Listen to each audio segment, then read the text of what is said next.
हाँ जी, सत श्री अकाल। ਆਪਾਂ ਕੰਪਿਊਟਰ ਦੇ ਕੁਐਸਚਨ ਡਿਸਕਸ ਕਰ ਰਹੇ ਹਾਂ। UGC ਨੈਟ ਨਵੰਬਰ 2021 ਚ ਜਿੰਨੇ ਵੀ ਆਏ ਹੋਏ ਨੇ ਸ਼ਿਫਟ ਵਾਈਜ਼ ਕਰ ਰਹੇ ਹਾਂ। ਸੋ ਹੁਣ ਆਪਾਂ ਦੇਖ ਰਹੇ ਹਾਂ 24 ਨਵੰਬਰ ਸ਼ਿਫਟ 1।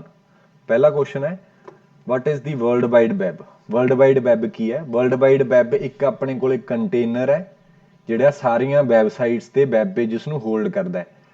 ਤੇ ਇੰਟਰਨੈਟ ਕੀ ਹੈ? ਇੰਟਰਨੈਟ ਇੱਕ ਕਨੈਕਸ਼ਨ ਹੈ ਆਪਸ ਦੇ ਵਿੱਚ, ਤਾਰਾਂ ਜੋੜਨੀਆਂ, ਡਿਵਾਈਸ ਲਾਉਣੇ, ਉਹਨੂੰ ਆਪਾਂ ਇੰਟਰਨੈਟ ਬੋਲ ਦਿੰਦੇ ਹਾਂ। ਜੇ ਉਹ ਕਨੈਕਸ਼ਨ ਤੋਂ ਬਾਅਦ ਆਪਾਂ ਡੇਟਾ ਰੱਖ ਦਈਏ ਤਾਂ ਉਹਨੂੰ ਵਰਲਡ ਵਾਈਡ ਵੈਬ ਬੋਲਦੇ ਨੇ। ਇਕੱਲੇ ਅਸੀਂ ਕਨੈਕਸ਼ਨ ਬਣਾ ਲਈਏ, ਡੇਟਾ ਨਾ ਰੱਖੀਏ, ਫਿਰ ਉਹ ਇੰਟਰਨੈਟ ਹੈ। ਜੇ ਅਸੀਂ ਉਹਦੇ ਤੇ ਡੇਟਾ ਰੱਖਾਂਗੇ ਫਿਰ ਉਹ ਵਰਲਡ ਵਾਈਡ ਵੈਬ ਹੈ।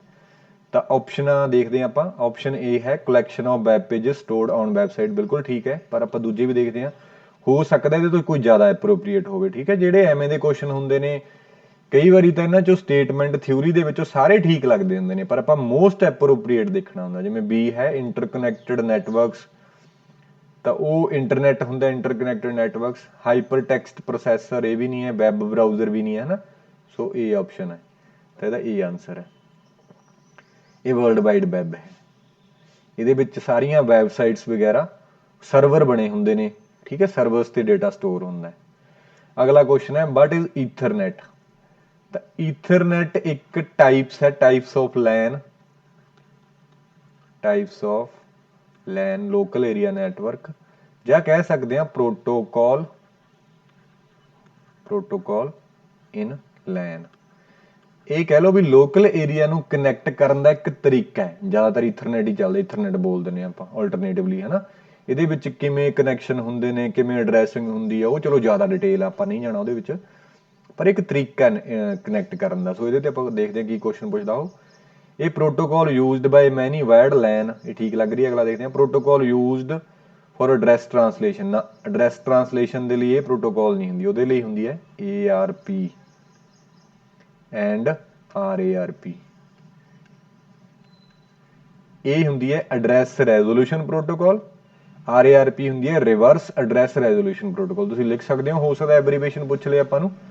Address resolution protocol and reverse address resolution protocol.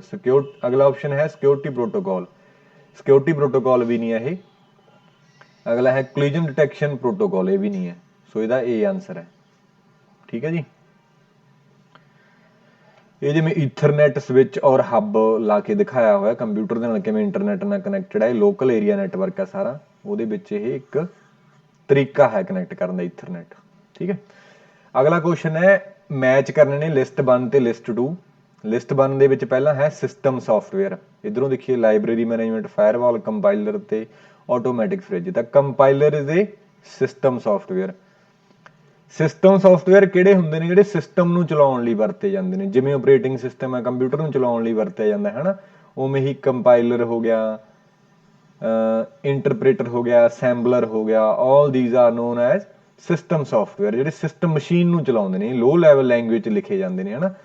Application software ਕਿਹੜੇ ਹੁੰਦੇ ਨੇ? ਜਿਹੜੇ ਸਾਨੂੰ ਸਹੂਲਤ ਦਿੰਦੇ ਨੇ, ਜਿਵੇਂ ਫੇਸਬੁੱਕ ਹੋ ਗਿਆ, ਹੈ ਨਾ, ਜਾਂ ਕੋਈ ਵੀ ਸਾਡੇ ਕੋਲ IRCT ਦੀ ਵੈਬਸਾਈਟ ਹੋ ਗਈ, ਜਿਹੜੀ ਐਕਸਟਰਾ ਫੈਸਿਲਿਟੀਜ਼ ਦਿੰਦੇ ਨੇ। ਕੰਪਿਊਟਰ ਹੈ ਜਿਹੜਾ, ਉਹ ਸਿਸਟਮ ਸੌਫਟਵੇਅਰ ਤੋਂ ਬਿਨਾਂ ਚੱਲਣਾ ਔਖਾ ਹੈ, ਉਹਦਾ ਨਹੀਂ ਚੱਲ ਸਕਦਾ। ਬਟ ਕੰਪਿਊਟਰ ਨੂੰ ਐਪਲੀਕੇਸ਼ਨ ਸੌਫਟਵੇਅਰ ਜ਼ਰੂਰੀ ਨਹੀਂ ਚਾਹੀਦਾ। ਐਪਲੀਕੇਸ਼ਨ ਸੌਫਟਵੇਅਰ ਲੋਕਾਂ ਨੂੰ ਚਾਹੀਦਾ ਹੈਲਪ ਕਰਨ ਦੇ ਲਈ। ਠੀਕ ਹੈ। ਤਾਂ ਦੂਸਰਾ ਹੈ ਐਪਲੀਕੇਸ਼ਨ ਸੌਫਟਵੇਅਰ, ਇਹਦਾ ਹੈ ਫਾਇਰਵਾਲ ਨਹੀਂ ਹੈ, ਆਟੋਮੈਟਿਕ ਫ੍ਰਿਜ ਨਹੀਂ ਹੈ, ਤਾਂ ਇੱਕੋ ਹੀ ਬਚਿਆ ਲਾਇਬ੍ਰੇਰੀ ਮੈਨੇਜਮੈਂਟ ਸਿਸਟਮ। ਇਹ ਐਪਲੀਕੇਸ਼ਨ ਸੌਫਟਵੇਅਰ ਹੈ। ਸਿਕਿਉਰਿਟੀ ਸੌਫਟਵੇਅਰ, ਸਿਕਿਉਰਿਟੀ ਦੇ ਵਿੱਚ ਫਾਇਰਵਾਲ ਹੈ। ਆਪਾਂ ਨੂੰ ਪਤਾ ਹੀ ਹੈ ਫਾਇਰਵਾਲ ਕੀ ਹੁੰਦੀ ਹੈ। ਇੱਕ ਹੋਮ ਨੈਟਵਰਕ ਦੇ ਵਿੱਚ ਤੇ ਪਬਲਿਕ ਨੈਟਵਰਕ ਇੰਟਰਨੈਟ ਦੇ ਵਿੱਚ ਇੱਕ ਦੀਵਾਰ ਦੀ ਤਰ੍ਹਾਂ, ਲੇਮੈਨ ਸਮਝੀਏ, ਇੱਕ ਦੀਵਾਰ ਖੜੀ ਕਰ ਦੇਣੀ। ਜਿਵੇਂ ਆਪਣੇ ਘਰੇ ਦਰਵਾਜ਼ਾ ਲੱਗਿਆ ਹੁੰਦਾ ਹੈ ਨਾ, ਤੇ ਆਪਾਂ ਐਂਟਰੀ ਬੰਦੇ ਦੀ ਦੇਖ ਕੇ ਕਰਾਉਣੇ। ਵੈਸੇ ਆਪਣੇ ਤਾਂ ਖੁੱਲ੍ਹੇ ਹੁੰਦੇ ਨੇ, ਜੇ ਆਪਾਂ ਕੋਈ ਜ਼ਿਆਦਾ ਵੱਡੇ ਬੰਦੇ ਹੋਈਏ ਫਿਰ ਆਪਣੇ ਕੈਮਰੇ ਲੱਗੇ ਹੋਣ ਜਾਂ ਗਾਰਡ ਬੈਠਾ ਹੋਵੇ, ਉਹ ਬੰਦੇ ਚੈੱਕ ਕਰ ਕਰਕੇ ਅੰਦਰ ਭੇਜਦਾ, ਹੈ ਨਾ। ਉਸ ਨੂੰ ਉਹ ਸੇਮ ਇੰਪਲੀਮੈਂਟ ਕੀਤਾ ਕੰਪਿਊਟਰ ਦੇ ਵਿੱਚ। ਤਾਂ ਕੰਪਿਊਟਰ ਦੇ ਵਿੱਚ ਜਿਵੇਂ ਆਪਾਂ ਕਹਿ ਲਈਏ ਇਹ ਨੈਟਵਰਕ ਹੈ, ਇੰਟਰਨੈਟ ਹੈ, ਇਹ ਆਪਣਾ ਹੋਮ ਨੈਟਵਰਕ ਹੈ, ਹੈ ਨਾ। ਤਾਂ ਇੱਥੇ ਆਪਾਂ ਇੱਕ ਫਾਇਰਵਾਲ ਲਾ ਦਾਂਗੇ ਜਿਹੜਾ ਇਨਕਮਿੰਗ ਤੇ ਆਊਟਗੋਇੰਗ ਟ੍ਰੈਫਿਕ ਤੇ ਰੂਲ ਪੈਣਗੇ, ਤਾਂ ਇਹ ਸਿਕਿਉਰਿਟੀ ਪ੍ਰੋਵਾਈਡ ਕਰਦਾ। ਠੀਕ ਹੈ। ਫਿਰ ਹੈ ਜੀ ਇੰਬੈਡਡ ਸੌਫਟਵੇਅਰ, ਇੰਬੈਡਡ ਦਾ ਆਟੋਮੈਟਿਕ ਫ੍ਰਿਜ। ਇੰਬੈਡਡ ਸੌਫਟਵੇਅਰ ਕੀ ਹੁੰਦਾ? ਇੱਕ ਹਾਰਡਵੇਅਰ ਦੇ ਵਿੱਚ ਹੀ ਸੌਫਟਵੇਅਰ ਪਾ ਦੇਣਾ।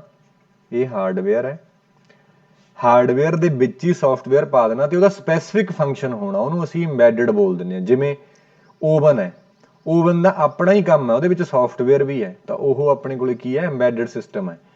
ਫਿਰ ਏਟੀਐਮ ਮਸ਼ੀਨ ਹੈ, ਏਟੀਐਮ ਮਸ਼ੀਨ ਦੇ ਵਿੱਚ ਹਾਰਡਵੇਅਰ ਦੇ ਵਿੱਚ ਸੌਫਟਵੇਅਰ ਹੈ ਜਿਹੜਾ ਪੈਸੇ ਦਾ ਲੈਣ ਦੇਣ, ਪੈਸੇ ਕਢਾਉਣੇ, ਜਮ੍ਹਾਂ ਕਰਾਉਣੇ, ਪਿਨ ਚੇਂਜ ਕਰਨਾ, ਬੈਲੈਂਸ ਚੈੱਕ ਕਰਨਾ, ਸਾਰੇ ਕੰਮ ਕਰਦਾ। ਸੋ ਉਹਨੂੰ ਅਸੀਂ ਬੋਲਦੇ ਹਾਂ ਇੰਬੈਡਡ ਸੌਫਟਵੇਅਰ। ਇੱਥੇ ਆਟੋਮੈਟਿਕ ਫ੍ਰਿਜ ਵੀ ਹੈ ਜਿਹੜਾ ਇੰਬੈਡਡ ਸੌਫਟਵੇਅਰ ਆਪਣੇ ਕੋਲ, ਠੀਕ ਹੈ। ਤਾਂ ਡੀ ਦਾ ਹੈ ਚੌਥਾ, ਦੇਖੀਏ ਡੀ ਦਾ, ਹਾਂ ਕੱਲੇ ਡੀ 'ਚ ਹੀ ਹੈ, ਬਾਕੀ ਤਾਂ ਲੋੜ ਹੀ ਨਹੀਂ ਦੇਖਣ ਦੀ ਆਪਾਂ ਨੂੰ, ਫਿਰ ਵੀ ਦੇਖ ਲੈਂਦੇ ਹਾਂ। ਏ ਦਾ ਆਪਾਂ ਤੀਜਾ ਹੀ ਲਾਇਆ ਸੀ, ਬਿਲਕੁਲ ਠੀਕ ਹੈ। ਬੀ ਦਾ ਆਪਾਂ ਪਹਿਲਾਂ ਲਾਇਆ ਸੀ, ਠੀਕ ਹੈ। ਸੀ ਦਾ ਆਪਾਂ ਦੂਜਾ ਲਾਇਆ ਸੀ, ਬਿਲਕੁਲ ਠੀਕ ਹੈ। ਸੋ ਇਹਦਾ ਆਨਸਰ ਹੈ ਡੀ। ਹਾਂ ਇਹ ਮੈਂ ਤੁਹਾਨੂੰ ਲਿਸਟ ਦਿੱਤੀ ਹੋਈ ਹੈ, ਤੁਸੀਂ ਲਿਖ ਸਕਦੇ ਹੋ ਸਿਸਟਮ ਸੌਫਟਵੇਅਰ ਕਿਹੜੇ ਕਿਹੜੇ ਹੁੰਦੇ ਨੇ, ਹੈ ਨਾ। ਜਿਵੇਂ ਆਪਰੇਟਿੰਗ ਸਿਸਟਮ ਨੇ, ਇਹ ਫਿਰ ਪ੍ਰੋਗਰਾਮਿੰਗ ਲੈਂਗੁਏਜ ਨੇ, ਡਿਵਾਈਸ ਡਰਾਈਵਰ, ਫਾਰਮਵੇਅਰ, ਯੂਟਿਲਿਟੀ ਪ੍ਰੋਗਰਾਮ ਨੇ, ਐਪਲੀਕੇਸ਼ਨ ਕਿਹੜੇ ਕਿਹੜੇ ਨੇ। ਸਿਮਿਲਰਲੀ ਸਿਕਿਉਰਿਟੀ ਦੇ ਵਿੱਚ ਐਂਟੀਵਾਇਰਸ ਤੇ ਫਾਇਰਵਾਲ ਆਉਂਦੇ ਨੇ, ਤੁਸੀਂ ਲਿਖ ਸਕਦੇ ਹੋ, ਤੁਹਾਨੂੰ ਹੈਲਪ ਹੋ ਸਕਦਾ ਪੇਪਰ 'ਚ ਹੋਰ ਕੋਈ ਪੁੱਛ ਲੇ, ਹੈ ਨਾ। ਇਹ ਇੰਬੈਡਡ ਸੌਫਟਵੇਅਰ ਵੀ ਮੈਂ ਦਿੱਤੇ ਹੋਏ ਨੇ, ਇਹ ਸਾਰੇ ਤੁਸੀਂ ਜਿਵੇਂ ਡਿਜੀਟਲ ਕੈਮਰਾ, ਮੋਬਾਈਲ ਫੋਨ ਨੇ, ਸਮਾਰਟ ਵਾਚ ਨੇ, ਇਹਨਾਂ ਦਾ ਇੱਕ ਸਪੈਸੀਫਿਕ ਪਰਪਸ ਹੁੰਦਾ ਇੰਬੈਡਡ ਸੌਫਟਵੇਅਰ ਦਾ, ਇਹ ਵੀ ਤੁਸੀਂ ਲਿਖ ਸਕਦੇ ਹੋ। ਹਾਂ ਨੈਕਸਟ ਕੁਐਸਚਨ ਹੈ, given below are two statements, ਦੋ ਸਟੇਟਮੈਂਟਸ ਨੇ ਡੀਵੀਡੀ ਦੇ ਨਾਲ ਰਿਲੇਟਡ ਨੇ। ਕਹਿੰਦਾ DVD use a single spiral track to store data working from centre to edge. ਤਾਂ ਆਪਾਂ ਨੂੰ ਪਤਾ ਹੀ, ਆਪਾਂ ਨੂੰ ਡੀਵੀਡੀ ਦੇ ਵਿੱਚ ਜਿਵੇਂ ਇਹ ਸੈਂਟਰ ਹੈ, ਇੱਥੋਂ ਸ਼ੁਰੂ ਹੋ ਕੇ ਇਸ ਤਰ੍ਹਾਂ ਕਰਕੇ ਸਪਾਇਰਲ ਜਾਂਦੀਆਂ ਨੇ ਡੀਵੀਡੀ ਦੀਆਂ, ਹੈ ਨਾ। ਤਾਂ ਇਨਰ ਟੂ ਆਊਟਰ ਜਾਂਦਾ ਇਹ ਗੋਲ ਹੀ ਹੁੰਦਾ ਪੂਰਾ। ਮੈਥੋਂ ਥੋੜਾ ਜਿਹਾ ਡਰਾ ਵਧੀਆ ਨਹੀਂ ਹੋ ਰਿਹਾ, ਹੈ ਨਾ, ਐ ਨਹੀਂ ਹੁੰਦੀ ਡੀਵੀਡੀ, ਪੂਰੀ ਗੋਲ ਹੁੰਦੀ ਹੈ, ਠੀਕ ਹੈ। ਤਾਂ ਇਹ ਇੱਕ ਸਪਾਇਰਲ ਟਰੈਕ ਹੁੰਦਾ ਜਿਹੜਾ ਅੰਦਰੋਂ ਲੈ ਕੇ ਬਾਹਰ ਨੂੰ ਐਜਿਸ ਤੱਕ ਜਾਂਦਾ, ਤੇ ਇਹਨੂੰ ਅਸੀਂ ਬੋਲ ਦਿੰਦੇ ਹੁੰਦੇ ਹਾਂ ਟਰੈਕ। ਹਰੇਕ ਟਰੈਕ ਦੇ ਵਿੱਚ same amount of data store ਹੁੰਦਾ। ਟਰੈਕਸ ਫਰਦਰ ਡਿਵਾਈਡਡ ਹੁੰਦੇ ਨੇ ਸੈਕਟਰਸ ਦੇ ਵਿੱਚ, ਇਹ ਕੁਐਸਚਨ ਵੀ ਆਇਆ ਹੋਇਆ।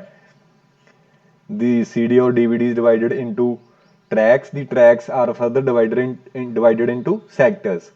ਤਾਂ ਕਹਿੰਦਾ ਸਿੰਗਲ ਸਪਾਇਰਲ ਹੀ ਹੁੰਦਾ, ਇਹ ਬਿਲਕੁਲ ਠੀਕ ਹੈ ਵੀ ਸਿੰਗਲ ਸਪਾਇਰਲ ਹੀ ਹੁੰਦਾ, ਹੈ ਨਾ। ਸੋ ਆਪਸ਼ਨ 1 ਠੀਕ ਹੈ। ਦੂਸਰਾ ਆਪਸ਼ਨ ਹੈ DVD or read only device, ਤਾਂ ਇਹ ਤਾਂ ਨਹੀਂ ਠੀਕ। DVD ਤਿੰਨ ਤਰ੍ਹਾਂ ਦੀ ਹੁੰਦੀ ਹੈ, DVD ROM, ਇੱਕ DVD R, ਇੱਕ DVD RW। ਤਾਂ ਜਿਹੜੀ ਰੋਮ ਹੁੰਦੀ ਹੈ ਰੀਡ ਓਨਲੀ ਹੁੰਦੀ ਹੈ, ਰੀਡ ਓਨਲੀ ਮੈਮਰੀ, ਹੈ ਨਾ।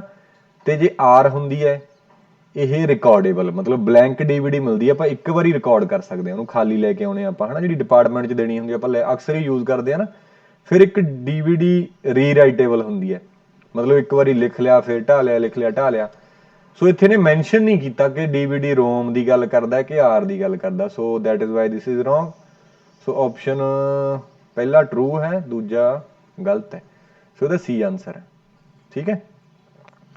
ਸੋ ਇਹ DVD ਦੇ ਸਪਾਇਰਲ ਮੈਂ ਦਿਖਾਏ ਹੋਏ ਨੇ, ਤੁਸੀਂ ਦੇਖ ਸਕਦੇ ਹੋ ਕਿ ਸੈਂਟਰ ਤੋਂ ਸ਼ੁਰੂ ਹੋ ਕੇ ਐਂਡ ਤੱਕ ਇਹ ਜਾਂਦਾ ਸਿੰਗਲ ਟਰੈਕਸ, ਤੇ ਇਹ ਟਰੈਕਸ ਫਰਦਰ ਸੈਕਟਰ ਦੇ ਵਿੱਚ ਡਿਵਾਈਡਡ ਨੇ, ਮੈਂ ਆਲਰੇਡੀ ਤੁਹਾਨੂੰ ਦੱਸ ਚੁੱਕਿਆ, ਹੈ ਨਾ। ਫਿਰ ਨੈਕਸਟ ਕੁਐਸਚਨ ਹੈ, which of the following statements are true. 5 statements ਦਿੱਤੀਆਂ ਨੇ, ਪੁੱਛਦਾ ਆਪਾਂ ਨੂੰ ਕਿਹੜੀਆਂ ਕਿਹੜੀਆਂ ਟਰੂ ਨੇ। ਪਹਿਲਾ ਪੁੱਛਦਾ simplex data transmission is in two direction only. Simplex data transmission ਕਹਿੰਦਾ ਦੋਨੋਂ ਸਾਈਡਾਂ 'ਚ ਹੁੰਦਾ, ਨਹੀਂ ਹੁੰਦਾ। ਆਪਾਂ ਡਾਇਗਰਾਮ ਦੇਖ ਲੈਂਦੇ ਹਾਂ। ਸਿੰਪਲੈਕਸ ਦੇ ਵਿੱਚ ਡੇਟਾ ਸੈਂਡਰ ਤੋਂ ਰਿਸੀਵਰ ਵੱਲ ਹੀ ਜਾਂਦਾ, ਜਿਵੇਂ ਟੀਵੀ ਦੀ ਆਪਾਂ ਗੱਲ ਕਰਦੇ ਹਾਂ, ਟੀਵੀ ਹੈ, ਰੇਡੀਓ ਹੈ, ਹੈ ਨਾ। ਇਹ ਸਾਰਾ ਕਮਿਊਨੀਕੇਸ਼ਨ ਕਿਹੜੇ ਨੇ, ਸਿੰਪਲੈਕਸ ਕਮਿਊਨੀਕੇਸ਼ਨ ਨੇ। ਫਿਰ ਹੁੰਦਾ ਹਾਫ ਡੁਪਲੈਕਸ। ਹਾਫ ਡੁਪਲੈਕਸ ਦੇ ਵਿੱਚ ਰਸਤਾ ਇੱਕੋ ਹੀ ਹੈ, ਡੇਟਾ ਜਾ ਵੀ ਸਕਦਾ ਆ ਵੀ ਸਕਦਾ, ਬਟ ਐਟ ਏ ਟਾਈਮ ਤੇ ਜਾਂ ਤਾਂ ਜਾਊਗਾ ਕਿਉਂਕਿ ਰਸਤਾ ਹੀ ਇੱਕ ਹੈ, ਦੋਨੇ ਬੰਦੇ ਨਹੀਂ ਲੰਘ ਸਕਦੇ। ਸੋ ਇਹਦੀ ਐਗਜ਼ਾਮਪਲ ਹੈ ਜਿਵੇਂ ਵਾਕੀ ਟਾਕੀ, ਪੁਲਿਸ ਵਾਲਿਆਂ ਕੋਲੇ ਨਹੀਂ ਹੁੰਦਾ ਵਾਕੀ ਟਾਕੀ, ਤੇ ਸਿਟੀਜ਼ਨ ਬੈਂਡ ਰੇਡੀਓ, ਠੀਕ ਹੈ। ਸੋ ਇਹਦੇ ਨਾਲ ਇਹ ਹਾਫ ਡੁਪਲੈਕਸ।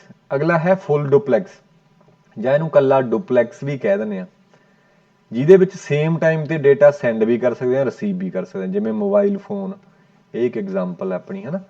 ਤਾਂ ਹੁਣ ਆਪਾਂ ਦੇਖਦੇ ਹਾਂ ਕੀ ਪੁੱਛਦਾ। ਕਹਿੰਦਾ simplex data transmission is two direction only, ਨਹੀਂ, ਗਲਤ ਹੈ ਇਹ। Half duplex data transmission is both direction but not at the same time, ਇਹ ਠੀਕ ਹੈ ਬਿਲਕੁਲ। Full duplex data transmission is in both direction simultaneously, ये भी ठीक है गल, है ना। अगला है serial data transmission is when data is sent 8 bit at a time over a single wire. कहना ਇੱਕੋ ਹੀ ਤਾਰ ਦੇ ਵਿੱਚ 8 ਬਿਟ ਆਪਾਂ ਇਕੱਠੀਆਂ ਸੈਂਡ ਕਰ ਦਈਏ, ਉਹਨੂੰ ਸੀਰੀਅਲ ਬੋਲਦੇ ਆ। Serial data transmission is when data is sent 8 bit at a time over a single wire, ਠੀਕ ਹੈ। ਤਾਂ ਉਹਨੂੰ ਇਹ ਕਹਿ ਰਿਹਾ ਵੀ ਸੀਰੀਅਲ ਹੈ, ਤਾਂ ਇਕੱਠੀਆਂ ਨਹੀਂ ਭੇਜ ਸਕਦੇ ਆਪਾਂ, 1 ਬਾय 1 ਕਰਕੇ ਭੇਜਦੇ ਆ। ਪਹਿਲਾਂ ਪਹਿਲੀ ਬਿਟ ਜਾਊਗੀ, ਫਿਰ ਦੂਸਰੀ ਜਾਊਗੀ, ਫਿਰ ਤੀਸਰੀ ਜਾਊਗੀ, ਉਲਟ ਕਹਿ ਰਿਹਾ ਨਾ। ਪੈਰਲਲ ਪੜ੍ਹਦੇ ਆ। Parallel data transmission is when 1 bit of the data is sent down over the single wire. ਕਹਿੰਦਾ ਇੱਕ ਤਾਰ ਦੇ ਵਿੱਚ 1 ਬਿਟ ਭੇਜ ਦਈਏ, ਨਹੀਂ। ਆਪਾਂ ਡਾਇਗਰਾਮ ਦਿਖਾਉਣਾ ਮੈਂ ਤੁਹਾਨੂੰ। ਇਹ ਉੱਪਰ ਵਾਲਾ ਹੈਗਾ ਜੀ ਪੈਰਲਲ ਟਰਾਂਸਮਿਸ਼ਨ। ਪੈਰਲਲ ਦੇ ਵਿੱਚ 8 ਤਾਰਾਂ ਹੁੰਦੀਆਂ ਨੇ ਤੇ 8 ਬਿਟ ਜਾਂਦੀਆਂ ਨੇ। ਸੀਰੀਅਲ ਦੇ ਵਿੱਚ ਬਿਟ ਤਾਂ ਅਸੀਂ ਜਿੰਨੀਆਂ ਮਰਜ਼ੀ ਭੇਜ ਸਕਦੇ ਹਾਂ, ਬਟ ਐਟ ਏ ਟਾਈਮ ਤੇ ਇੱਕੋ ਹੀ ਬਿਟ ਜਾਊਗੀ, ਇੱਕੋ ਹੀ ਤਾਰ ਹੋਊਗੀ। ਕਲੀਅਰ। ਸੋ ਪਹਿਲਾਂ ਤਾਂ ਆਪਾਂ ਕਿਹਾ ਸੀ ਗਲਤ ਹੈ, ਦੂਜਾ ਠੀਕ ਕਿਹਾ ਸੀ, ਤੀਜਾ ਠੀਕ ਕਿਹਾ ਸੀ, ਤੇ ਇਹ ਵੀ ਗਲਤ ਹੈ, ਰੋਂਗ ਹੈ, ਤੇ ਈ ਵੀ ਰੋਂਗ ਹੈ। ਫਿਰ ਬੀ ਐਂਡ ਸੀ ਠੀਕ ਹੈ ਆਪਣਾ, B and C, D answer ਇਹਦਾ, ਠੀਕ ਹੈ। ਸੋ ਇਹ ਸੀਗੇ ਆਪਣੇ ਕੋਲ 24 ਨਵੰਬਰ ਸ਼ਿਫਟ 1 ਦੇ ਕੁਐਸਚਨ, ਤੇ ਉਮੀਦ ਹੈ ਕਿ ਤੁਹਾਨੂੰ ਸਮਝ ਆ ਰਹੇ ਹੋਣਗੇ। ਫਿਰ ਵੀ ਤੁਹਾਨੂੰ ਕੋਈ ਪ੍ਰੋਬਲਮ ਲੱਗ ਰਹੀ ਹੈ, ਮੇਰੀ ਸਪੀਡ ਫਾਸਟ ਲੱਗ ਰਹੀ ਹੈ, ਜਾਂ ਤੁਹਾਨੂੰ ਇਸ ਤਰ੍ਹਾਂ ਲੱਗ ਰਿਹਾ ਵੀ, ਤਾਂ ਤੁਸੀਂ ਕਮੈਂਟ ਕਰ ਸਕਦੇ ਹੋ। ਕੋਈ ਐਕਸਪਲੇਨੇਸ਼ਨ ਦੀ ਹੋਰ ਲੋੜ ਹੈ ਤਾਂ ਮੈਂ ਹੋਰ ਜ਼ਿਆਦਾ ਐਕਸਪਲੇਨ ਕਰ ਸਕਦਾ, ਠੀਕ ਹੈ।